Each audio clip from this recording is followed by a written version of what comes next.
Muchos jugadores, luego de que termina su carrera futbolística, quieren dedicarse a ser entrenadores o bien a la parte de analizar el fútbol dentro de algún canal de televisión. Nuestro invitado de hoy en Dentro de la Cancha va a hablarnos un poco acerca de su función en el equipo. Él ya no es parte de los jugadores de campo, pero sí es una parte fundamental de nuestro cuerpo técnico. ¿Recuerdan el nombre de Daniel Torres? Bueno, Daniel Torres es parte del equipo de preparadores físicos del primer equipo del Deportivo Saprissa y hoy nos contará cómo es y cómo se vive una pretemporada y además por qué decidió irse por la parte física luego de culminada su carrera dentro del rectángulo de juego. Muchos jugadores que han vestido la camiseta del Deportivo Saprissa luego de que terminan su carrera como profesionales se han dedicado a la parte de la dirección técnica o bien han decidido completamente quedarse como un aficionado más del cuadro morado. Nuestro invitado del día de hoy tomó una decisión que sorprendió a muchos y es que decidió irse por la parte de la preparación física y hoy es parte de nuestro cuerpo técnico. Aquí en Dentro de la Cancha con nosotros el señor Daniel Torres. Caballero, bienvenido. Muchas gracias. Hoy es el podcast de los Danieles, hoy aquí. Hoy estamos entre Danieles. Primero que nada, bueno, bienvenido a Dentro de la Cancha. Gracias por tu tiempo. Gracias. Y gracias también por esa labor que realizas en el cuerpo técnico, porque como lo decíamos ahorita, no es muy común ver que un jugador, luego de que cuelga los tacos, como se dice popularmente, se quiera dedicar a la parte física. Así es. ¿Por qué tomar esa decisión luego de culminar como profesional? Tiene historia. Y antes que cualquier otra cosa, gracias por tenerme acá, Dan. De verdad lo aprecio y lo valoro mucho. Me siento muy honrado y lo agradezco de corazón. Mi historia viene justo antes de dejar de jugar. Yo estaba en ese momento en MLS y en ese momento la figura del preparador físico no era lo que nosotros conocíamos en toda nuestra historia. Para ese momento MLS lo que hacía era subcontratar servicios de alguna empresa que se especializara en esto. Llevaba a algunos profesionales y los destinaba a darles toda la parte de preparación física. Cuando yo comencé a identificar algunas cosas con las que yo sentía una atracción, quise conocer un poco más. Esto me llevó en el último año de mi carrera, que fue con el FC Dallas, yo entrené en un lugar en el que eventualmente terminé trabajando y voy a tratar de ampliar un poquito más la historia. Yo como jugador con el FC Dallas, nosotros exactamente en esta figura de la que te hablo, Dani, nosotros teníamos un grupo de preparadores físicos que pertenecía al Michael Johnson Performance Center en McKinney, Texas, y nosotros íbamos a este centro. Ellos venían a nuestro centro de entrenamiento, hacíamos los trabajos de campo y en la tarde, para muchachos que necesitaban algún tipo de rehabilitación o trabajo extra, o los que sencillamente quisieran hacer un poco más de entrenamiento, que ahora es mucho más común que antes, pues teníamos la puerta abierta para hacerlo. Cuando yo termino de jugar, o cuando ya mi contrato con el FC Dallas expira, y yo estando en la incertidumbre y en la transición de buscar equipo fuera de Costa Rica o en Costa Rica, todavía tenía una lesión de la que no me había rehabilitado completamente y les pregunté si existía la posibilidad de conocer un poquito más de la metodología que ellos implementaban en ese momento y al mismo tiempo rehabilitarme completamente de mi lesión. Para mi sorpresa, ellos me ofrecieron trabajo porque no tenían un especialista en fútbol. Fue una decisión arriesgada, tengo que decirlo, porque aún cuando yo ya sentía que mi tiempo en el fútbol ya estaba llegando a su fin, tal vez con un poco más de entusiasmo, podríamos decirlo, hubiera alargado mi carrera unos 4 o 5 años más, pero decidí tomar la oportunidad que ellos me brindaron. Después de 9 semanas de hacer un internado con ellos, aprendí muchísimo de lo que al día de hoy trato de aplicar, que tiene una singularidad, Dani. Realmente la especialización mía no es tanto desde la perspectiva de fútbol específicamente, sino de mejorar las capacidades atléticas de los futbolistas, de los atletas, y que también ha sido una de las cosas en la que he tratado de especializarme fuera de Saprissa. Tengo un programa de entrenamiento deportivo al que me dedico en las tardes y tengo que decir que lo disfruto muchísimo. Entonces la necesidad de volver a jugar nunca existió, la necesidad de de ser entrenador de fútbol, que también lo probé en mi primer año con Saprissa, cuando Saprissa me trae de vuelta. Yo vengo como un entrenador de divisiones menores, pero no encontré nicho ahí. Y sí lo encontré en la parte de acondicionamiento físico y hasta el día de hoy es algo que me apasiona mucho. ¿Te gusta, verdad? Muchísimo. Sos de esas personas que religiosamente no puede faltar a hacer su entrenamiento. Bueno, lo hago también, Dani, desde muchas perspectivas, ¿verdad? Porque uno no se va haciendo más joven. Uno va ganando años y la necesidad de mantener ciertas cualidades atléticas, no quiero decir ni siquiera deportivas, atléticas, tienen que, pero tienen que ser trabajadas con perseverancia, con persistencia, con disciplina. Sobre todo porque tengo hijos pequeños y el más pequeñito de mis hijos es futbolista, entonces yo quiero tratar de estar muy funcional para el crecimiento de los tres y tratar de acompañar a mi hijo en el fútbol, que es lo que, sin que nosotros, mi esposa y yo, se lo hubiéramos querido impulsar mucho, es lo que lo mueve el motorcito. Saliendo de aquí voy a ir a un gimnasio yo, porque si hay algo a lo que yo le huyo, toca, es hacer ejercicio. Bueno, hay muchas Pero cosas, realmente hay gente que no vemos, porque me incluyo, no lo vemos desde ese punto de vista. Uno piensa que hacer ejercicio es sacrificarse, ir una hora a las máquinas, y no, y hay que verlo. Y yo me declaro completamente. Y este podcast me hace bien a mí mucho para la parte de introspección personal. Al rato termino entrenando con Daniel, yo después. Porque mucha gente no lo ve desde ese punto de vista, de la longevidad, de mejorar calidad de vida, de rendir para cuando los que tienen hijos puedan disfrutar de esa etapa tan bonita, ¿verdad?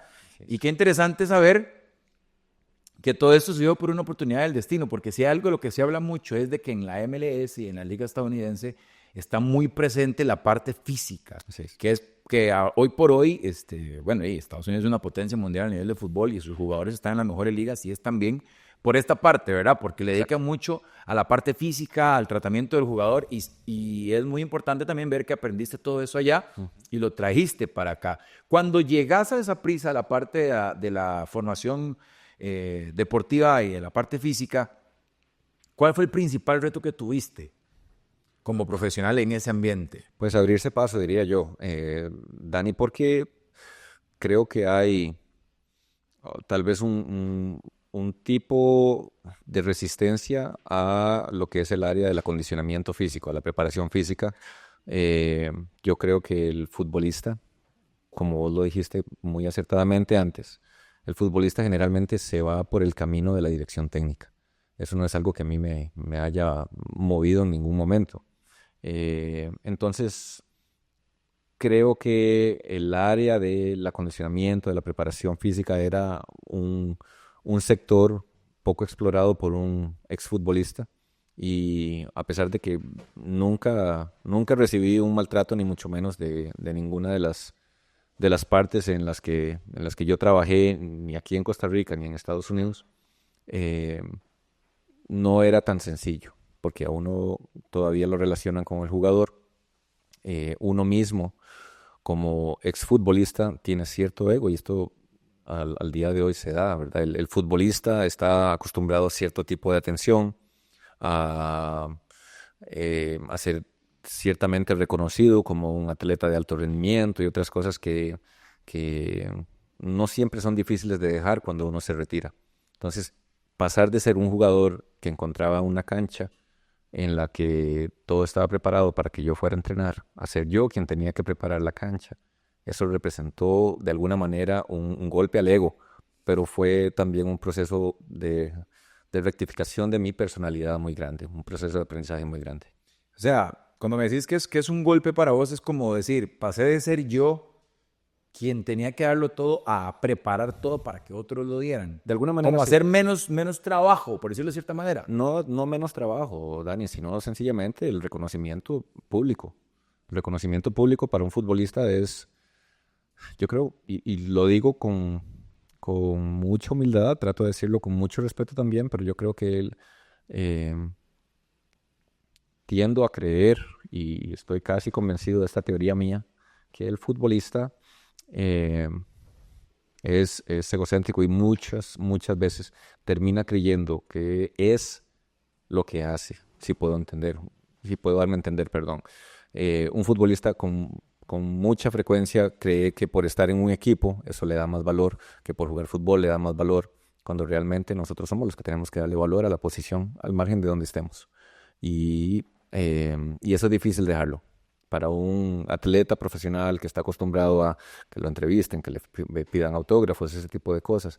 Es un motor también para decir, entre más me reconozca la gente, más me ven, más estoy en el ojo del huracán, porque bien dicen por ahí, puedes durar 5 años en que te reconozcan, pero en 15 minutos la gente te olvida. Entonces imagino que por ese lado va el comentario. Sí. Va por ahí, parcialmente. Pero también, Dani, sí, uno entendiendo la mente del futbolista, es interesante ver que no importa el club en el que pertenezca, si es un club pequeño, si es un club grande, el futbolista tiende a siempre tener una personalidad o una necesidad de mostrar una autoestima muy alta, de que soy invencible, de que nadie puede conmigo en la cancha. Ese tipo de cosas, ¿verdad? Es un ego. Yo lo relaciono y lo verbalizo como un ego, que cuando ya no lo vives porque ya sos un futbolista retirado, la cosa cambia mucho, la gente no te reconoce igual y poco a poco se va perdiendo de la memoria de la gente. Entonces eso inevitablemente afecta un poquito el ego. ¿Cómo se prepara una pretemporada de un equipo grande como Saprissa? Porque, por ejemplo, a ver, la afición no sabe qué pasa en una pretemporada. Porque la perspectiva de la afición es, de pretemporada se van para la playa, qué rico se la tiran, entran en la playa, entran en la montaña, en San Carlos, 15 días, un mes. Y la afición, hablemoslo a nivel global, no hablemos de un club en específico, siempre es, dime, pero se la tiran riquísimo. Andan en la playa, andan en la montaña y les tienen comida rica, están en hoteles. Pero, ¿qué es lo que realmente es una pretemporada y cómo se prepara? Bueno, la pretemporada es un proceso de acumulación, en el que el volumen de trabajo es más alto, las sesiones son más duraderas, tienen elementos distintos, muy distintos a lo que es ya el proceso de competencia de un torneo, sea un torneo corto, sea un torneo largo. Hay elementos que tienen que ser considerados de una forma más desde una perspectiva de construir el aparato físico de un jugador, pero sin olvidar lo que es la parte técnica. En los días en los que yo era jugador, sobre todo cuando comencé, se acostumbraba por influencia de una corriente muy suramericana de ir a correr a la playa, a la montaña y hacer volúmenes de carreras sumamente altos. Hoy en día es diferente, hoy en día se combina mucho todo lo que es el trabajo de fuerza con la parte táctica y con la parte física. Entonces ya las sesiones de entrenamiento en una pretemporada no se ven al ojo poco entrenado, no se ven tan diferentes como sería una sesión ya dentro de una competencia, pero sí tienen componentes muy distintos desde una perspectiva de qué tanta distancia tiene que recorrer un jugador en una tarea para que un componente físico pueda ser cubierto, qué tanto periodo de descanso tiene que haber entre sesiones, qué tanto se puede martillar en elementos como el trabajo de fuerza, qué elementos de fuerza tienen que ser incorporados y en qué momento de la pretemporada, que las pretemporadas varían mucho en duración, sobre todo si un equipo queda fuera en una fase previa a semifinales u otro, obviamente va a tener un proceso más largo de preparación, pero los equipos que generalmente llegan a semifinales y a final tienen un proceso mucho más corto de preparación para una pretemporada. Todo eso tiene que ser tomado en consideración. Ahora, Dani, realmente no es únicamente eso. Ahora también la nutrición, el descanso son elementos que entran en juego de una forma muy, muy significativa a la hora de cuantificar, a la hora de diseñar las tareas, el día a día, las semanas, y cada una va teniendo su variación dependiendo de los objetivos que tenga el cuerpo técnico y dependiendo de los objetivos que tenga el preparador físico. Muchas maneras de matar las pulgas, sí hay todavía, y muchos preparadores físicos prefieren utilizar más el balón en sus sesiones y otros dan un poquito más prioridad al que los muchachos tengan más énfasis en una tarea que es de resistencia aeróbica, de resistencia anaeróbica. Eso es muy, muy dependiente de de cada profesional. ¿Puedes darme a grosso modo un cronograma de cómo es un día de sesión en pretemporada? Horario, de qué hora se levantan, cuántas veces... O sea, como para conocer nosotros también qué es lo que se hace en una pretemporada, sin revelar secretos, ¿verdad? Porque hace rato usted me dice, no, es que tenemos X cosa que no me la diga, pero como un cronograma de qué se hace en una pretemporada antes de comenzar el campeonato. Bueno, realmente el equipo va bajo la dirección de Carlos Villalobos. Nosotros hemos tratado de dar a los muchachos un proceso de preparación que involucre un desayuno antes del entrenamiento. Obviamente después hay que dar una pausa para que la digestión pueda ser... ¿Comenzando a qué hora? Alrededor de en algunos casos 6:30 de la mañana, 6, 7 de la mañana. A Carlos le gusta dividir el grupo, por ejemplo, le gusta dividirlo en dos. Entonces hay un grupo que está comenzando al desayuno a las 6:30, otro a las 7:30. Durante el momento que el primer grupo ya está iniciando sus movimientos en cancha, ya el segundo grupo está haciendo la digestión, está preparándose, está listándose para hacer lo demás. Entonces, 3 veces por semana nosotros estamos iniciando con desayuno, se hace una sesión de fuerza, se va a la cancha, en lo que el primer grupo ya está terminando, entra el segundo grupo a cancha y eso se repite 3 veces a la semana. En las primeras sesiones, perdón, no en las primeras sesiones, en las primeras semanas de la pretemporada, el trabajo es más de corte físico y poquito a poco va trasladándose hacia todo lo que tiene que ver con tareas más diseñadas a la estructura del equipo como sistema de juego, ese tipo de elementos, ese tipo de componentes que ya competen más a Pablo César y a Gilberto. Y poco a poco las tareas van transponiéndose una sobre la otra, ¿sí? Entonces la parte física ya va siendo como un elemento menos prioritario para darle paso, conforme se va acercando el campeonato, se le da más paso a la parte táctica. ¿Cuántas sesiones son? Una, digamos, la primera en la mañana, que es donde se enfocan como en la parte física, y en la tarde ya mala técnica, ¿o todo se hace en una sola sesión? Ahorita nosotros estamos haciéndolo todo en una sesión, que no es extraño, Dani, tampoco que los equipos decidan hacer la parte de fútbol en la mañana, y esto también tomando en consideración el clima, ¿verdad? Que, no sé, Guapiles tal vez lleva mucho más, entonces el equipo tiene que hacer una sesión de aprovechar la cancha en la mañana y hace una sesión de gimnasio por la tarde, pero nosotros las estamos haciendo todas en la mañana. Ok. Ahora, ya nos contaste muchas cosas, pero tal vez a alguno le quede en la duda.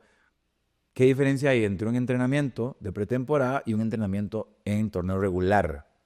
En la parte del acondicionamiento físico también. Durante la competencia, sí, ya cambia mucho. Obviamente porque al tener competencia los fines de semana, cada día tiene una tarea específica en la que se golpea, Dani, por decirle de alguna manera, una cualidad. Y dependiendo del grupo que haya competido, los muchachos que no compitieron tienen que hacer una sesión o unas 2 sesiones de compensación para nivelar las cantidades aproximadas de distancia que corrieron durante la competencia, de aceleraciones, y eso es algo sumamente interesante porque ya todo lo que es la tecnología permite que lo que antes se hacía de forma muy subjetiva, ahora ya puede hacerse de forma muy objetiva. O sea, ya si el promedio del grupo es correr 10 kilómetros, ya se sabe que en el día +1, que es el día después de la competencia, el grupo que no compitió tiene que cubrir X cantidad, alrededor de un 60% de la distancia que cubrió el grupo que compitió.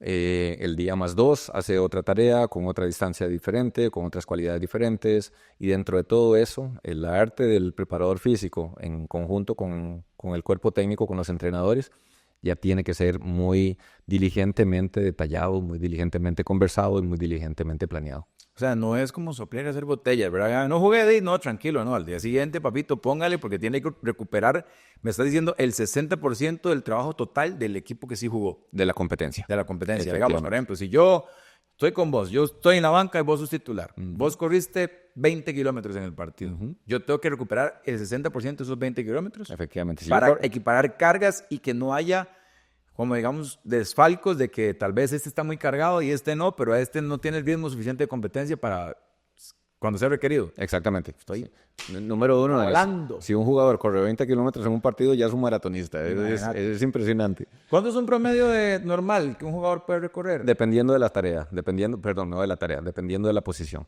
Un jugador, un mediocampista puede andar alrededor de 10.5, 11 kilómetros. En el caso de un atleta élite, de un futbolista de fútbol internacional, de ligas importantes élite, alrededor de 11.5 Un lateral es el que más corre, me imagino, ¿verdad? Lateral izquierdo derecho del equipo. Los jugadores que corren por las bandas también hacen mucho desplazamiento físico, sí, pero generalmente los mediocampistas y los jugadores por los extremos son los que hacen más. O sea, el plan para trabajar en esto no es tan sencillo porque son trabajos para la defensa, trabajos para los laterales, trabajos para el que arma el equipo en el medio, trabajos para los delanteros que tal vez no corren tanto porque están esperando que le lleguen las opciones.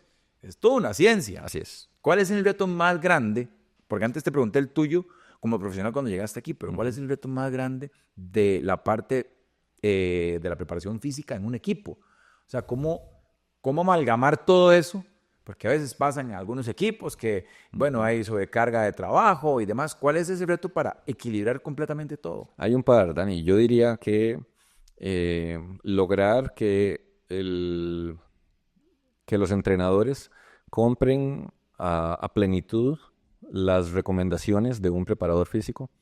Y segundo, que un preparador físico tenga las condiciones, incluyendo un staff de sports science que le ayude a diseñar tareas, que le ayude a diseñar cargas específicas para cada una de las posiciones y para cada uno de los jugadores que participan o que no participan con frecuencia en una competencia. Entonces, interesantemente, volviendo a esto de lo que tiene que ver con las cargas, ya existe, porque está documentado, ya existe un margen en el que si un jugador hace menos del margen inferior de lo que le corresponde, cae en el riesgo de desentrenarse, y si está por encima de ese margen,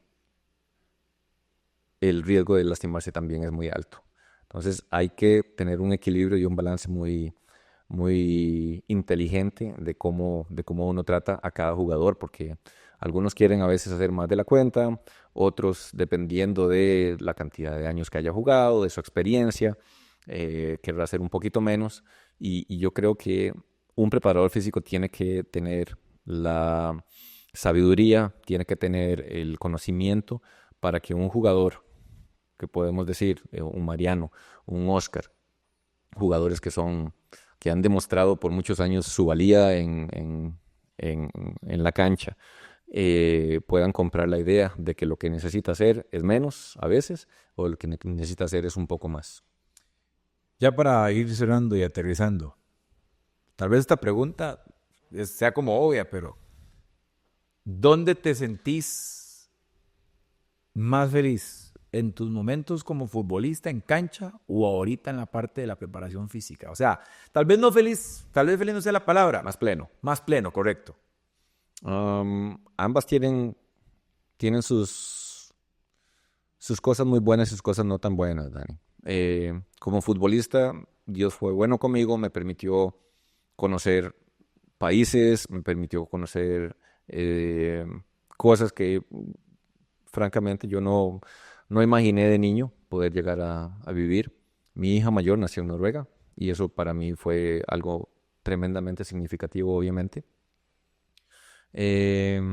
Como futbolista viví cosas muy duras también en el área ya propiamente de lo que es laborar dentro de un staff de cuerpo técnico, haber podido compartir con cuerpos técnicos como el que tuvo Ronald González en su momento, como el que ha tenido Vladi, como el que ha tenido ahora Paulo César, en los que yo pude intercambiar conocimiento y aprender mucho de muy buenos profesionales, como puedo mencionar algunos, Pierluigi, hablo de Leandro Vilariño, que recién estuvo con José Yacone, hablo de Rafa Herrera, que es un tremendo readaptador físico. Todo eso ha sido para mí enormemente gratificante. No puedo decirte ni cuál ha sido mejor que la otra, porque ambas tienen sus cosas buenas y sus cosas no tan buenas, pero ambas he tratado de disfrutarlas al máximo y he tratado de aprender de las personas con las que me he rodeado. Esa es una política de vida para mí. Yo busco aprender, busco conocer y busco mejorar como persona y tratar de dar un mejor producto y una mejor versión de mí al margen de la persona con la que esté trabajando, sean pequeñitos, sean divisiones menores, porque es muy gratificante trabajar con chicos en divisiones menores, son muy moldeables, ponen mucha atención y quieren mejorar. Y el reto con los ya viejos, por decirlo de alguna manera, con los profesionales, tiene otras implicaciones que son de otra naturaleza, otra índole, pero una y otra son muy gratificantes también. Maestro, esa cámara queda para usted para que le dé un mensaje al sapricismo para cerrar. Bien, Dani. Como sapricista, como formado en esta institución, yo conozco muy bien lo que es el sentir de la afición sapricista. Y lo que puedo decir es que agradecemos el apoyo que Saprissa nos ha dado en forma de nuestra afición y los aliento y les pedimos de corazón que no dejen de hacerlo nunca. Ustedes son una parte importantísima de lo que Saprissa es, de nuestra historia, de nuestros logros, de nuestros campeonatos y de nuestras coronas y los necesitamos. Y siempre que los hemos necesitado han estado para nosotros, para la persona que esté sentada en el banquillo. Y les pedimos que eso no deje de ser. Gracias al sapricismo por tanto apoyo y viva el monstruo. Daniel, Sí, Dani. muchísimas gracias, hermano. Gracias a vos, Un Dani. placer. Gracias a ustedes. Pura vida. Voy a ir a hacer ejercicio, man. Muy bien. Pura mentira. Nos vamos.